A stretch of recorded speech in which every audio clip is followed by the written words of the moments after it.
ക്ഷണത്തിൻ്റെ സാക്ഷിയാക്കിയതിന് ഞാൻ ആദ്യമേ മാതാവിനും തിരുക്കുമാരനും കോടാനുകോടി നന്ദി പറയുന്നു. എൻ്റെ പേര് സിൻഡ്രല്ല ബിജു. ഞാൻ കൊച്ചിയിൽ നിന്ന് വരുന്നു. ഞാൻ ആദ്യമായി ഉടമ്പടി എടുത്തത് 1/3/2022 എനിക്ക് 42 വയസ്സ് ഏജ് ഓവറായ സമയത്ത് എനിക്കൊരു ജോലി, ഗവൺമെൻറ് ജോലി എന്ന സ്വപ്നത്തോടെ ഞാൻ വന്ന് ഉടമ്പടി എടുത്തു. 3ാമത്തെ പുതുക്കലിന് എനിക്ക് ജോലി ലഭിച്ചു. ഞാനതിന് സാക്ഷ്യം പറഞ്ഞു. ഇത് എൻ്റെ 2ാമത്തെ സാക്ഷ്യമാണ്. ഞാൻ കഴിഞ്ഞ വർഷം 2024 ഏപ്രിൽ മാസം ഞാൻ എൻ്റെ ഒരു കൂട്ടുകാരിക്ക്, ഇതിനു മുമ്പ് ഞാൻ പൈസ കൊടുത്ത് സഹായിച്ചിട്ടുണ്ട്. അപ്പോൾ അവർ അയർലൻഡിൽ ഗവൺമെൻറ് ജോലി ലഭിച്ചു, അതിന് കുറച്ച് പൈസ വേണമെന്ന് പറഞ്ഞപ്പോൾ എനിക്ക് പരിചയമുള്ളൊരു കൂട്ടുകാരിയിൽ നിന്ന്, വൈപ്പിൻ സ്വദേശിനിയാണ്, അവരുടെ വീട് പണിയുടെ പൈസ 8 ലക്ഷം രൂപ ഞാനിവൾക്ക് അക്കൗണ്ട് ട്രാൻസ്ഫറും അതേപോലെ ക്യാഷായിട്ടും പല ഘട്ടങ്ങളിലായിട്ട് കൊടുത്തു. 8 ലക്ഷം രൂപയോളം അവൾ ഏപ്രിൽ വാങ്ങി. മെയ്, ജൂൺ, ജൂലൈ 3 മാസങ്ങളിൽ കുറച്ച് പൈസ എനിക്ക് തന്നു. പക്ഷേ ഓഗസ്റ്റ് മാസമായപ്പോഴേക്കും ഇവൾ പൈസയൊന്നും വിടുന്നില്ല. അവർ എന്നെ വിളിച്ച്, അവർക്ക് അത്യാവശ്യമാണ്, പെരപണിക്ക് പൈസ വേണമെന്ന് പറഞ്ഞു. ഞാനപ്പോൾ ഇവളെ വിളിച്ചിട്ട് ഇവളുടെ ഫോൺ സ്വിച്ച് ഓഫാണ്. അപ്പം ഞാൻ ഇവളുടെ ആങ്ങളെ, ഞങ്ങളുടെ അടുത്താണ് താമസിക്കുന്നത്, ആങ്ങളെ വിളിച്ചു. ഞാൻ പറഞ്ഞു ഇതേപോലെ വേറെ നമ്പറുണ്ടോ, എനിക്കൊന്ന് കോൺടാക്റ്റ് ചെയ്യാനാണെന്ന് പറഞ്ഞപ്പോൾ എന്നോട് പറഞ്ഞു കുട്ടി, അതായത് പേര് ഞാൻ വെളിപ്പെടുത്തുന്നില്ല, കുട്ടി മിസ്സിങ് ആണെന്ന് പറഞ്ഞു. ഞാൻ ചോദിച്ചു എന്ത് സംഭവിച്ചു എന്ന് ചോദിച്ചപ്പോൾ ഒരു വിസ തട്ടിപ്പ് കേസിൽ അയർലൻഡിലേക്ക് കുറേ പേര് 2020 മുതലുള്ളതാണെന്നാണ് ഞാൻ അറിയുന്നത്. ഞാൻ ആ സമയം ഞാൻ തകർന്നു പോയി. ഞാൻ ഇവളെ വിളിച്ചിട്ട് കിട്ടുന്നില്ല. ആ സമയത്ത് ഈ 2024 ഓഗസ്റ്റ് മാസം 29-ാം തീയതി എനിക്ക് അക്കൗണ്ടിൽ ഫസ്റ്റ് ഹോൾഡ് വന്നു, 30,000 രൂപ ഹോൾഡായിട്ട്. അപ്പോൾ എൻ്റെ മോളുടെ LICയുടെ പൈസ വന്നിട്ട് ഞാൻ മോൾക്ക് എന്തെങ്കിലും, എൻ്റെ മോള് നഴ്സിങ്ങിന് ചെന്നൈയിൽ പഠിക്കുകയാണ്, അപ്പോൾ എന്തെങ്കിലും വാങ്ങിക്കാമെന്ന് വിചാരിച്ച് ഞാൻ അക്കൗണ്ടിൽ ഈ പൈസ ഉണ്ടായിരുന്നു, LICയുടെ പൈസ ഉണ്ടായിരുന്നു. ഫസ്റ്റ് ഹോൾഡ് 30,000 വന്നപ്പോൾ ഞാനാകെ എന്താണിതെന്ന് എനിക്ക് മനസ്സിലാവുന്നില്ല. ഇതുവരെ ഞാൻ സ്റ്റേഷനുകളിലോ ഒന്നും എനിക്ക് മനസ്സിലായില്ല. ഞാൻ എൻ്റെ അടുത്തുള്ള സ്റ്റേഷനിൽ കൃപാസന മാതാവിൻ്റെ ലോക്കറ്റ് ഞാൻ എൻ്റെ ഡ്രസ്സിൽ പിൻ ചെയ്ത് വെച്ചിട്ടുണ്ട്. വിശ്വാസ പ്രമാണം ചൊല്ലി ഉപ്പുമായി ഞാൻ പോയി. ആ സ്റ്റേഷനിൽ ചെന്നിട്ട് ഞാൻ പറഞ്ഞു എന്താ പോലെ 30,000 രൂപ എനിക്ക് അക്കൗണ്ട് ഹോൾഡ് വന്നിട്ടുണ്ട്, എന്താണിതിന്? അപ്പോൾ അത് എന്തോ കേസുമായിട്ട് ബന്ധപ്പെട്ട പൈസയായിരിക്കും. അപ്പോൾ അത് 30,000 രൂപയല്ലേ, അത് ഹോൾഡായിട്ട് ഇരുന്നോട്ടെ, അത് കേസിൻ്റെ ഗതി അനുസരിച്ചിരിക്കും, നിങ്ങൾ തിരിച്ചു പോയിക്കോളാൻ പറഞ്ഞു. ഞാൻ തിരിച്ചു പോന്നു. പക്ഷേ പിന്നീട് ഞാൻ 2 ദിവസം കഴിഞ്ഞപ്പോൾ ഞാൻ നോക്കുമ്പോൾ ഹോൾഡ് എമൗണ്ട് കൂടി വരുന്നു. അത് 1.5 ലക്ഷത്തിൻ്റെ ഹോൾഡാവുന്നു. അപ്പോൾ കൂടാതെ എൻ്റെ ഹസ്ബൻഡിൻ്റെ അക്കൗണ്ട് ഫ്രീസാവുന്നു, ഞാൻ ഈ വിട്ടുകൊടുത്തവരുടെ അക്കൗണ്ട് ഫ്രീസാവുന്നു, അവരുടെ ഹസ്ബൻഡിൻ്റെ ഫ്രീസാവുന്നു, അവർക്ക് ഹോട്ടലിൽ ജോലിക്കാരുണ്ട്, അവരുടെ ആകെ ഞാൻ എന്തെന്നില്ലാത്ത ടെൻഷനിലായി. കാരണം എന്താണിതെന്ന് എനിക്ക് മനസ്സിലാവുന്നില്ല. എൻ്റെ അക്കൗണ്ടിൽ എമൗണ്ട് കൂടി വരുന്നു, 30,000. എൻ്റെ LIC എമൗണ്ട് കംപ്ലീറ്റ് ഫ്രീസായി. ഞാനിത് എന്ത് ചെയ്യണം എന്നറിയാതെ ഞാൻ നോക്കി എനിക്ക് എന്താണ് സംഭവിച്ചത്. ഞാൻ ഉടമ്പടി പ്രാർത്ഥനയെല്ലാം ചെല്ലുന്നുണ്ട്. പക്ഷെ ഞാൻ നോക്കിയപ്പോൾ, ഞാൻ വേഗം ഉടമ്പടി പത്രം എടുത്ത് നോക്കിയപ്പോൾ എൻ്റെ ഉടമ്പടി ജീവിതം, അതായത് അതുപോലെ ഞാൻ അറിഞ്ഞിട്ടില്ല എന്നുള്ളത്. പുതുക്കേണ്ട സമയം കഴിഞ്ഞിട്ട് ഞാൻ ചെയ്തിട്ടില്ല. മാതാവ് എൻ്റെ കൂടെ ഉണ്ടായിരുന്നെങ്കിൽ ഒരു പക്ഷെ ഞാൻ ഇങ്ങനൊരു അപകടത്തിൽ പോയി പെടില്ലായിരുന്നു. ഞാൻ വേഗം കൃപാസനത്തിലേക്ക്, ഞാൻ പിറ്റേ ദിവസം തന്നെ എൻ്റെ ഭർത്താവിനോട് പറഞ്ഞിട്ട് കൃപാസനത്തിലേക്ക് ഞാൻ വന്നു. ഞാൻ എൻ്റെ ഉടമ്പടി പുതുക്കി. സെപ്റ്റംബർ മാസം, അതായത് ഓഗസ്റ്റിലാണ് 29-ന് ഫ്രീസ് തുടങ്ങുന്നത്, ഹോൾഡ് തുടങ്ങുന്നത്. സെപ്റ്റംബർ മാസം 7-ാം തീയതി വന്ന് ഞാനിവിടെ വന്ന് കരഞ്ഞുകൊണ്ട്, ഈ പ്രദേശത്ത് ഞാൻ നടന്നെല്ലാം കരഞ്ഞുകൊണ്ടാണ്. ഒരു വെളിവില്ലാതെ ഡിപ്രഷൻ എന്നൊക്കെ പറഞ്ഞതാണ് എനിക്കറിഞ്ഞുകൂടാ. ഞാനിത് ഉടമ്പടി പുതുക്കി കഴിഞ്ഞപ്പോൾ എനിക്ക് പെട്ടെന്ന് എനിക്കൊരു ധൈര്യം ലഭിച്ച പോലെ ഞാൻ ഇങ്ങനെ ഇത് ഏതെങ്കിലും ഒരു നാൾ ഇത് ശരിയാവുമെന്ന് വിചാരിച്ച് ഞാൻ മുറിയിൽ ഇങ്ങനെ കിടന്നു ഇരുന്നും ഞാനങ്ങനെ ഓരോ ദിവസം മുന്നോട്ട് നീങ്ങുന്നേ ഉള്ളൂ. പക്ഷേ എനിക്ക് പിന്നെ തോന്നി ഞാൻ ഇങ്ങനെ ഇരുന്നാൽ ശരിയാവില്ല. ഞാൻ ഉടനെ തന്നെ സ്റ്റേഷനിലേക്ക് പിന്നെയും ഞാൻ പോയി, ഞങ്ങളുടെ അടുത്തുള്ള സ്റ്റേഷനിലേക്ക്. ഞാൻ പറഞ്ഞു ഇതിൻ്റെ എന്താണ് യഥാർത്ഥ നടപടിക്രമമെന്ന് എനിക്ക് അറിഞ്ഞുകൂടാ, അത് എനിക്കൊന്ന് പറഞ്ഞു. അപ്പോൾ സൈബറിലേക്ക് എനിക്കൊരു നമ്പർ തന്നു. സൈബറിൽ ചെന്നപ്പോൾ പറഞ്ഞു നിങ്ങൾ പരാതി കൊടുത്തിട്ട് വെയിറ്റ് ചെയ്യാമെന്ന്. അവിടെ നിന്ന് വേറെ കൂടുതലൊന്നും പറഞ്ഞില്ല. ഞാൻ പരാതി കൊടുക്കാനാണ് ചെന്നത്. ഞാൻ പറഞ്ഞു സാറേ എനിക്കിതെന്ത് ചെയ്യണമെന്നറിയില്ല, എനിക്ക് ഒന്ന് ഹെൽപ്പായിട്ട് ഫസ്റ്റ് ടൈമെങ്കിലും ഇതെന്താ ചെയ്യേണ്ടതെന്ന്. അപ്പോൾ ആദ്യം ബാങ്കിലെ എല്ലാ പേപ്പേഴ്സും കളക്ട് ചെയ്യാൻ പറഞ്ഞു, എവിടെ നിന്നൊക്കെയാണ് ഹോൾഡ്. അപ്പോൾ സ്റ്റേഷനുകൾ പല ജില്ലകളിലായിട്ടാണ്. ഇടുക്കി തന്നെ കട്ടപ്പന, തൊടുപുഴ, കൊല്ലത്ത് അഞ്ചൽ, പിന്നെ കൂത്താട്ടുകുളം, എനിക്കറിയില്ല ഏതെല്ലാം സ്റ്റേഷൻ. ഇപ്പോൾ പറഞ്ഞു ഇത്രയും സ്റ്റേഷനിൽ ഹോൾഡുള്ളൊരു അക്കൗണ്ട് 1-2 സ്റ്റേഷനിൽ കാണും. ഇങ്ങനെ ഒരു ആദ്യമാണ്. ഞാനത് കേട്ട് തകർന്നു പോയി. ഞാൻ ഉടനെ സ്റ്റേഷനിൽ, നമ്മുടെ അടുത്തുള്ള സ്റ്റേഷനിൽ ഞാൻ സാർ എൻ്റെ കൂടെ ഒന്ന് വരണം, എനിക്കിത് എന്താണ് ആദ്യം ചെയ്യേണ്ടതെന്ന് എനിക്ക് എൻ്റെയും ഭർത്താവിൻ്റെയും കൂടെ ഒന്ന് വരണം എന്ന് പറഞ്ഞു. ഞാൻ ഈ വിശ്വാസ പ്രമാണം ചൊല്ലി ഉപ്പിട്ട് ഈ കാശ് രൂപം എൻ്റെ ഡ്രസ്സിലും പിൻ ചെയ്തിട്ടാണ് ഞാനിങ്ങനെ ഓരോന്ന് ചെന്ന് പറയുന്നത്. അപ്പോൾ സാറ് അത്ഭുതകരമായിട്ട് പറഞ്ഞു, ഒരു കാര്യം എന്ത് ചെയ്യാം, നമുക്ക് പോവാം, നീ ഒരു ദിവസം നോക്കിയിട്ട്, എനിക്ക് സ്കൂളിൽ ജോലി ഉണ്ടല്ലോ, അപ്പോൾ ഞാനൊരു ലീവ് ഒരു ദിവസം നോക്കി പറയാം. ശനിയാഴ്ച ദിവസം എനിക്ക് മാതാവിൻ്റെ ദിവസം ഞാൻ ദിവസവും കുർബാനയ്ക്ക് പോകുന്ന ആളാണ്. ഉടമ്പടി ജീവിതത്തിൽ ഞാൻ ഇടയിൽ ബ്രേക്ക് വന്നെങ്കിലും ഞാൻ ദിവസവും കുർബാനയ്ക്ക് പോകുന്ന ആൾ. ഉടമ്പടി വന്നതിന് ശേഷമാണ് ഞാൻ അങ്ങനെ കുർബാനയ്ക്ക് സ്ഥിരം പോകുന്ന ഒരാളായി മാറിയത്. അങ്ങനെ ഞാൻ കുർബാനയും നൊവേനയും ഹസ്ബൻഡിനെയും വിളിച്ച് ഈ ഉദ്യോഗസ്ഥന് എൻ്റെ കൂടെ വരാമെന്ന് പറഞ്ഞപ്പോൾ ഞാൻ ചോദിച്ചെങ്കിലും വരാമെന്ന് പറഞ്ഞപ്പോൾ ഞാൻ അത്ഭുതപ്പെട്ടു പോയി. ഞാൻ എൻ്റെ കൂടെ വന്ന് കൂത്താട്ടുകുളം സ്റ്റേഷൻ, എറണാകുളം ജില്ലയായതുകൊണ്ട് ഞാൻ ആദ്യം അങ്ങോട്ട് പോയി. അവിടെ ചെന്ന് കഴിഞ്ഞപ്പോഴേക്കും അവർ എന്നോട് ഞങ്ങൾ അവിടെ വെയിറ്റ് ചെയ്തിരിക്കാൻ പറഞ്ഞിട്ട് പിന്നെ അനങ്ങുന്നില്ല. അപ്പോൾ ഈ എൻ്റെ കൂടെ വന്ന ഉദ്യോഗസ്ഥൻ ഭാര്യയ്ക്ക് ഹോസ്പിറ്റലിൽ കാണിക്കാനുള്ള ഒരു ലീവും കൂടിയാണ് ചോദിച്ചിട്ടാണ് വന്നിരിക്കുന്നത്. ആൾക്ക് ഉച്ചയ്ക്ക് മുമ്പ് പോകണം. ഞങ്ങൾ ഉച്ചയായപ്പോഴേക്കും ഇവർ വന്നിട്ട് പറഞ്ഞു, ഈ കേസ് ഇവിടെയല്ല, ഇത് പുത്തൻകുരിശാണെന്ന് പറഞ്ഞു. അപ്പോൾ ഇയാൾ പറഞ്ഞു, എനിക്ക് കൂടെ വരാൻ ബുദ്ധിമുട്ടുണ്ട്, നിങ്ങൾ ഭാര്യ ഭർത്താവും കൂടി ക്രൈം നമ്പറൊക്കെ എഴുതി തന്നു. അങ്ങനെ ഞങ്ങൾ തിരിച്ചു പോകുമ്പോൾ ഈ ഉദ്യോഗസ്ഥൻ എന്നോട് പറയുകയാണ്, നിനക്കറിയാമോ ഞാൻ ഒരു ക്രിസ്ത്യൻ അല്ല, ഹിന്ദുവാണ്, പക്ഷേ എൻ്റെ കയ്യിലിരിക്കുന്ന സാധനം കണ്ടോ, ഇതാണ് എൻ്റെ കയ്യിൽ, എൻ്റെ ബലം, എൻ്റെ ഭാര്യയ്ക്ക് അസുഖമാണെങ്കിൽ ഞാൻ ഇത് വെച്ചിട്ടാണ് ഓരോ ട്രീറ്റ്മെൻറ്റും പോകുന്നത്. ഞാൻ കാണിച്ചത് കൃപാസനത്തിൻ്റെ ലോക്കറ്റ്. അപ്പം ഞാൻ അത്ഭുതപ്പെട്ടു പോയി. ഞാൻ പറഞ്ഞു, സാറിനറിയാവോ, എൻ്റെ കൂടെ സാറിനെ പറഞ്ഞുകൊണ്ടിരിക്കുന്നത് മാതാവാണ്. മാതാവ് ഇല്ലായിരുന്നെങ്കിൽ ഞാൻ സാറിനെ കാണുകയോ ഇങ്ങനെ ചോദിക്കുകയോ വരികയോ ഒന്നും ഉണ്ടാവില്ല. പുത്തൻകുരിശിൽ ചെന്ന് കഴിഞ്ഞപ്പോൾ അവർ ഒരു പരിചയഭാവം പോലും ഇതില്ല. നമ്മളേതോ അങ്ങനെയാണല്ലോ സ്റ്റേഷനിൽ നമ്മൾ ചെന്നാൽ. അപ്പോൾ ഞാൻ അവിടെ നിന്ന് ആദ്യം ചെന്നപ്പോൾ പറഞ്ഞു, നിങ്ങളെന്ത് അത് തെളിയേണ്ടി വരും, വർഷങ്ങൾ കാത്തിരിക്കേണ്ടി വരുമെന്ന് പറഞ്ഞു.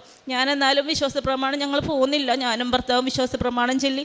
കാശ് രൂപം എൻ്റെ കൂടെ ഉള്ളതായിരുന്നു എൻ്റെ ധൈര്യം. കുറച്ച് കഴിഞ്ഞപ്പോൾ അവർ ഒന്ന് നോക്കട്ടെ, ചെക്ക് ചെയ്യട്ടെ എന്ന് പറഞ്ഞു. ചെക്ക് ചെയ്ത് കഴിഞ്ഞിട്ട് പറഞ്ഞു അവിടെ വെയിറ്റ് ചെയ്യാൻ പറഞ്ഞു. കുറച്ച് കഴിഞ്ഞിട്ട് അവർ അത്ഭുതകരമായിട്ട്, ഞാൻ വിശ്വാസ പ്രമാണവും പ്രത്യക്ഷണത്തിന് സാക്ഷിയാക്കണം ഈ ജില്ലകളിലെല്ലാം ഞാൻ പോകുമ്പോൾ ഇതാണ് ഞാൻ ഉരുവിട്ടിക്കൊണ്ടിരിക്കുന്നത്. എൻ്റെ കയ്യിൽ എപ്പോഴും കൊന്തയുണ്ടാവും, ഞാൻ അത് കൊന്തയും ചൊല്ലി ഈ പ്രത്യക്ഷീകരണത്തിന് സാക്ഷി ഉയർത്തണമേ എന്ന് പറഞ്ഞുകൊണ്ടാണ് ഞാൻ മുന്നോട്ട് പോയിക്കൊണ്ടിരുന്നത്. അങ്ങനെ ഇവർ ഇത് കഴിഞ്ഞപ്പോൾ ഉപ്പിട്ട് ഞാനിങ്ങനെ പ്രാർത്ഥിച്ച് കുറച്ച് കഴിഞ്ഞപ്പോൾ ഇവർ ലെറ്റർ അടിച്ചു കൊണ്ടുവന്ന് എൻ്റെ കയ്യിൽ തന്നെ. അപ്പോൾ സാധാരണ അങ്ങനെ തരില്ലെന്നാണ് ഞാനും അറിഞ്ഞത്. പക്ഷേ എൻ്റെ കയ്യിൽ ലെറ്റർ അടിച്ചു കൊണ്ടുവന്ന് തന്നപ്പോൾ ഞാൻ പറഞ്ഞ സന്തോഷത്തോടെ പോയിക്കോ, എന്നിട്ട് ഇത് കൊണ്ടുപോയി കൊടുക്കണം എന്ന് പറഞ്ഞു ബാങ്കിൽ. അപ്പോൾ പക്ഷേ ഞങ്ങൾക്കറിയില്ല ഇത് കയ്യിലല്ല വാങ്ങിക്കേണ്ടത്, ബാങ്ക് ത്രൂ ഇമെയിലാണ് വിടേണ്ടതെന്ന് ഞങ്ങൾക്കറിയില്ല. ഞങ്ങൾ ഇത് വാങ്ങി ബാങ്കിൽ കൊണ്ട് കൊടുത്ത് പറഞ്ഞു, നിങ്ങളല്ല തരേണ്ടത്, ഇത് സ്റ്റേഷനിൽ നിന്ന് തരണമെന്ന് പറഞ്ഞു. സ്റ്റേഷനിൽ നിന്ന് വിളിച്ചപ്പോഴത്തേക്ക് ഒരു നമ്പറാണ് പറഞ്ഞത്. ആ നമ്പർ FIR നമ്പറാണ്. നമ്മളുടെ ഇതിൽ ആ നമ്പർ ഈ സ്റ്റേഷനുമായിട്ട് യോജിക്കുന്നില്ല. അപ്പോൾ അതെന്താണെന്ന് മനസ്സിലാകാതെ വന്നു. അവസാനം അവർ പറഞ്ഞു, ഞങ്ങൾക്കറിയാത്ത നമ്പർ. അപ്പോൾ ഈ കൂത്താട്ടുകുളത്ത് സ്റ്റേഷനിൽ നിന്ന് ഓപ്പൺ ചെയ്തിട്ട് വേണം ഈ നമ്പർ ഇങ്ങോട്ട് പുത്തൻകുരിശിൽ വിട്ടാൽ മാത്രമേ ഞങ്ങൾക്ക് അത് കിട്ടി, ഞങ്ങൾക്ക് അക്കൗണ്ടിൽ ഞങ്ങൾക്കത് ഗുണമായി മാറുള്ളൂ. അങ്ങനെ പിന്നെ സൈബറിൽ ഹസ്ബൻഡ് പോകുമ്പോഴും എല്ലാം ഞാൻ ഉപ്പും വിശ്വാസ പ്രമാണം ചിലപ്പോൾ ഹസ്ബൻഡാണ് പോകുന്നതെങ്കിൽ ഞാൻ ഈ കൃപാസനത്തിലെ ലോക്കറ്റ് ഹസ്ബൻഡിന് പിൻ ചെയ്ത് കൊടുക്കും. ഞാൻ കൂടെ പോകുന്ന അവസരങ്ങളിൽ ഞാൻ അങ്ങനെ പലപ്പോഴും ഇങ്ങനെ പല ഇതിലേക്ക് ഹസ്ബൻഡിൻ്റെയും അക്കൗണ്ട് ഫ്രീസായിരുന്നു. ഞാൻ ആ സെപ്റ്റംബർ മാസത്തിൽ അഖണ്ഡ ജപമാല റാലി ഒക്ടോബറിൽ വരുന്നതിന് ഞാൻ നേർച്ചയായിട്ട് ഞാനും ഹസ്ബൻഡും കൂടി അഖണ്ഡ ജപമാല റാലിയിൽ പങ്കുകൊള്ളാമെന്ന് നേർന്നു. ഞങ്ങൾ രണ്ടുപേരും അഖണ്ഡ ജപമാല റാലിയിൽ പങ്കുകൊണ്ടു. അതിൻ്റെ ശേഷം ഇവർ സ്റ്റേഷനിൽ നിന്ന് തന്നെ മെയിലായിട്ട് ഈ നമ്പറോടുകൂടി എൻ്റെ അക്കൗണ്ടിലേക്ക് വിട്ടു. ഒരു 3 ലക്ഷം രൂപ അപ്പം തന്നെ ഫ്രീസിങ് മാറി. അപ്പോഴും പിന്നെയും 2-3 സ്റ്റേഷൻ കിടക്കുവാണ്. അത് കഴിഞ്ഞപ്പോൾ ഈ ജപമാല റാലി കഴിഞ്ഞപ്പോഴാണ് എൻ്റെ ഹസ്ബൻഡിൻ്റെത് ഫ്രീ ആയി. ഈ ഒരു പുത്തൻകുരിശിൽ മാത്രമേ ഹസ്ബൻഡ് ഉണ്ടായിരുന്നുള്ളൂ. പക്ഷേ എൻ്റെ ഈ ട്രാൻസ്ഫർ ചെയ്ത് കൊടുത്ത ആ കൂട്ടുകാരിയുടെ ഒരുപാട് ജോലിക്കാരുടേത് ഫ്രീസിങ് ആയിരുന്നു. അവരെല്ലാവരും നിത്യവൃത്തി കഴിഞ്ഞു പോകുന്നവർ, അവർക്ക് ഒരു വിധത്തിലും ആ പൈസ നഷ്ടപ്പെട്ടിട്ട് അവരെല്ലാം അവരുടെ വീട്ടിലെ ഫ്രണ്ടിൽ അവർ വിളിക്കുമ്പോൾ എല്ലാം ഞാൻ പിന്നെയും ടെൻഷനായിക്കൊണ്ടിരുന്നു. അപ്പോഴും ഞാൻ വിശ്വസിച്ചത് എൻ്റെ മാതാവിനെയാണ്. മാതാവ് എനിക്ക് എന്നെ മുന്നോട്ട് നടത്തും, എനിക്കിതെല്ലാം ഫ്രീ ആക്കി തരും. എനിക്ക് ഈ ആൾക്കാരെ കയറി ഇതിന് സാക്ഷ്യം പറഞ്ഞ് എൻ്റെ അക്കൗണ്ടിൽ നിന്നും ഈ ഫ്രീസിങ്, മറ്റുള്ളവരുടെ നിന്നും ഫ്രീസിങ് മാറി ആ പൈസ അവർക്കെല്ലാം എടുക്കാൻ സാധിക്കാം. ഞാൻ പ്രാർത്ഥിച്ചു.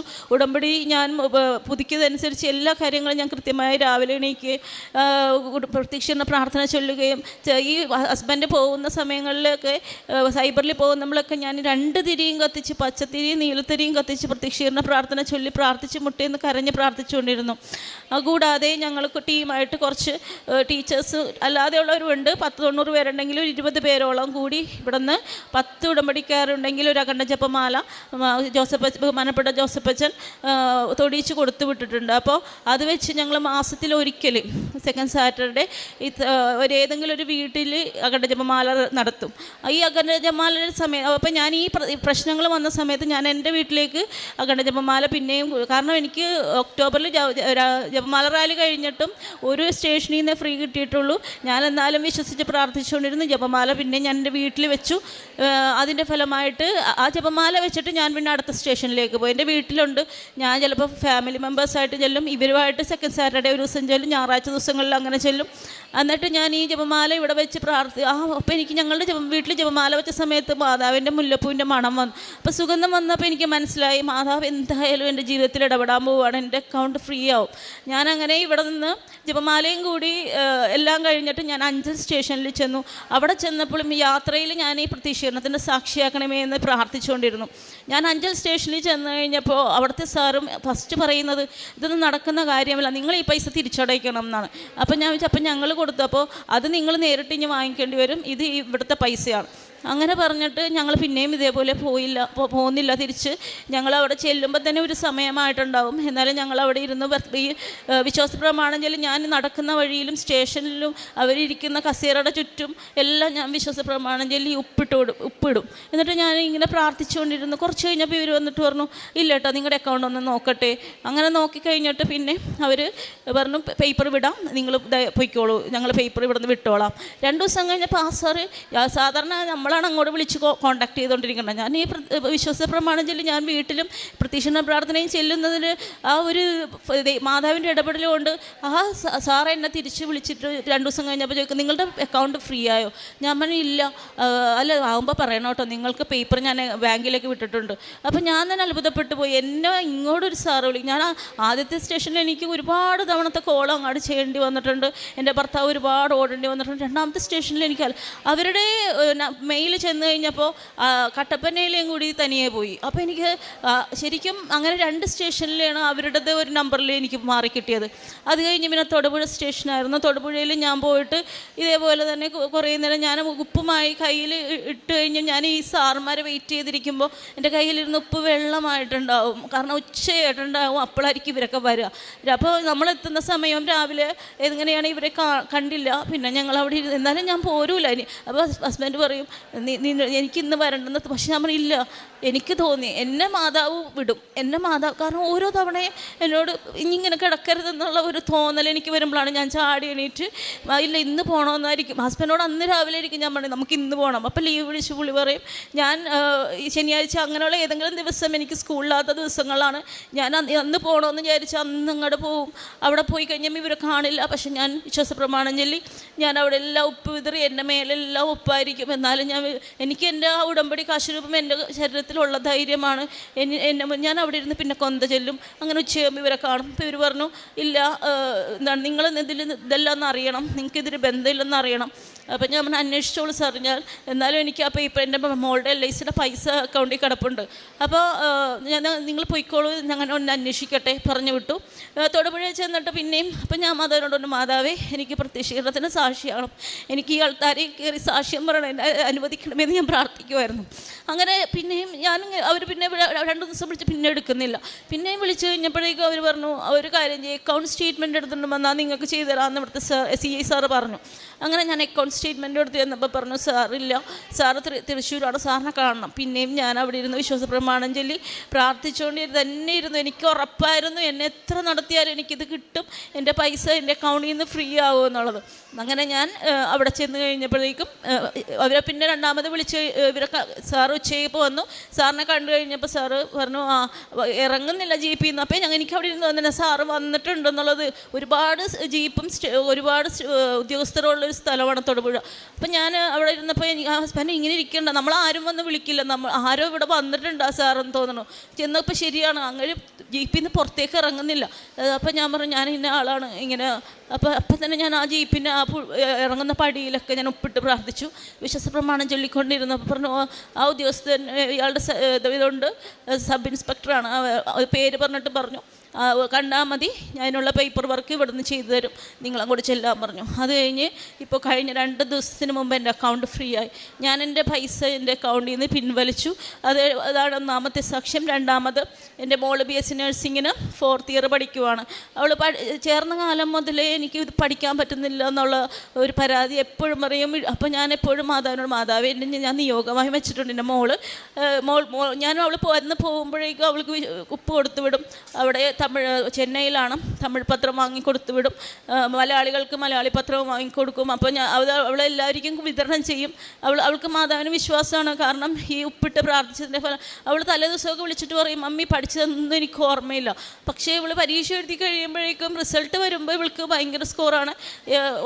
ആ കോളേജിൽ തന്നെ 5th ടോപ്പിൽ വരെ എൻ്റെ മോളെത്തി. ഇപ്പോൾ 4th ഇയർ പഠിക്കുന്നു. ഇതാണ് എൻ്റെ സാക്ഷ്യങ്ങൾ. ഇത് ഞാൻ പ്രേക്ഷിത പ്രവർത്തനമായി ചെയ്തിരുന്നത്. ഞാൻ ഹോസ്പിറ്റൽ വിസിറ്റ് നടത്തും. ജനറൽ ഹോസ്പിറ്റലിൽ ഞാൻ പറഞ്ഞൊരു ടീമുണ്ടെന്ന്. അവരെല്ലാവരുമായിട്ട് പോയി 10-20,000 രൂപയോളം 15,000 രൂപയോളം ഞങ്ങൾ എല്ലായിടത്തു നിന്നും കോൺട്രിബ്യൂട്ട്.